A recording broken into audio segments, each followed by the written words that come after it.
আমি এখন এসেছি নেহেরু শিশু উদ্যানে। এসে পরে তো আমি দোলনা ধরে নিয়েছি, এবার আমি ঝুলবো। আমার তো খুব ভালো লাগে।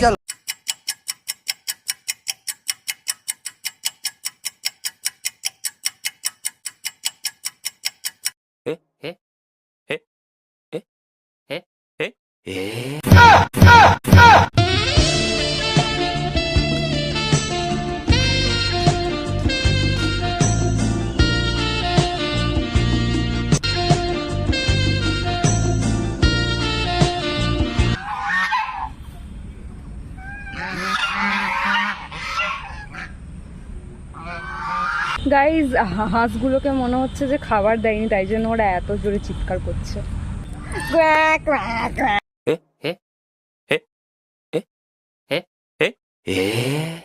করে কি বিচ্ছিরি সাউন্ড। আমি তো ভাবলাম ভালো হাঁসের সাউন্ড হয়তো ভালো। বাই দ্য ওয়ে, জায়গাটা কিন্তু খুবই সুন্দর, খুবই ভালো, খুবই ভালো।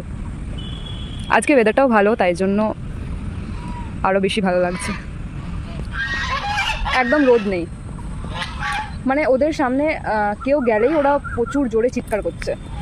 বাকি একা ছেড়ে দিলে কোনো প্রবলেম নেই। আমার মা গেছে ওদেরকে খচাতে, তাই জন্য ওরা পাগল হয়ে যাচ্ছে। আর এইগুলো মনে হয় জিমনাস্টিক করে দেখাচ্ছে, বুঝতে পারছি না। এইগুলো আই থিঙ্ক রামায়ণ মহাভারতের কিছু জিনিস।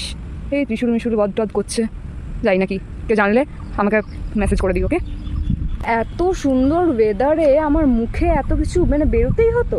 আমার মুখটা পুরো মানে মনে হচ্ছে যে अबे जल्दी बोल, कल सुबह पनवेल निकलना है। এত কিছু সোয়েলিং হয়ে গেছে, হিট বার্নস হয়েছে, অ্যালার্জি টাইপের হয়ে গেছে।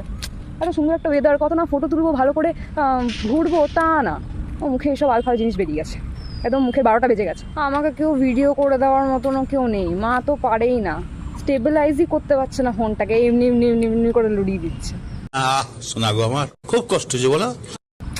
এত সুন্দর, এত সুন্দর সানফ্লাওয়ার।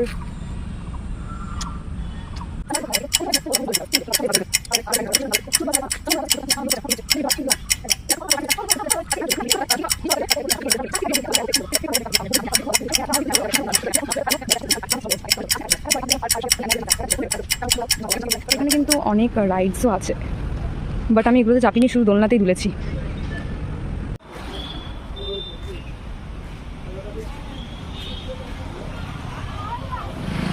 তোমাদেরকে তো আমি পুরো ব্লগটা দেখালাম, মানে কি দেখিয়েছি সেটা আমি জানি না, বক করে গেছি পুরো ব্লগে। তো তোমাদের কেমন লাগলো ব্লগটা অবশ্যই কমেন্ট করে জানাবে। আর গেটটা দেখিয়ে দিচ্ছি, তোমরা যারা লোকালে আছো তারা অবশ্যই আসতে পারো। চলো, টাটা।